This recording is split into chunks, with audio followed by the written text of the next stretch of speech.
À l'OEA, l'offensive des États-Unis de Trump contre le Venezuela de Maduro. Le secrétaire d'État américain Mike Pompeo lors de l'Assemblée de l'OEA à Washington, le 4 juin 2018. Reuters, l'EA Milice. La 48e Assemblée générale de l'Organisation des États américains, OEA, s'est achevée mardi 5 juin 2018. Au cœur des discussions, la crise au Venezuela, et en particulier l'élection présidentielle anticipée, qui s'est tenue dans le pays le 20 mai dernier, remportée par le chef de l'État sortant, Nicolás Maduro. Un scrutin contesté par de nombreux pays de la communauté internationale. Avec notre correspondant à Caracas, Julien González, les réunions ont donné lieu à des débats houleux, surtout entre les États-Unis et le Venezuela, Washington appelant les autres membres de l'OEA à continuer d'appliquer des sanctions contre le régime de Maduro, et Caracas accusant Washington de porter atteinte au peuple vénézuélien par l'intermédiaire de blocages économiques qui violent la charte de l'OEA. Alors que l'année dernière, l'Assemblée de l'OEA n'avait pas réussi à prendre une résolution face à la crise vénézuélienne, cette fois, l'organisation internationale s'est mise d'accord pour augmenter la pression face à Caracas.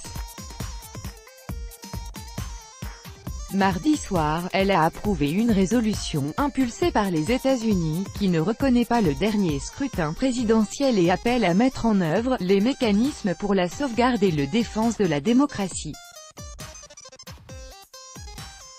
Le texte, approuvé par 19 pays, juge non seulement illégitime la présidentielle du 20 mai, mais exhorte aussi le gouvernement chaviste à accepter l'aide humanitaire.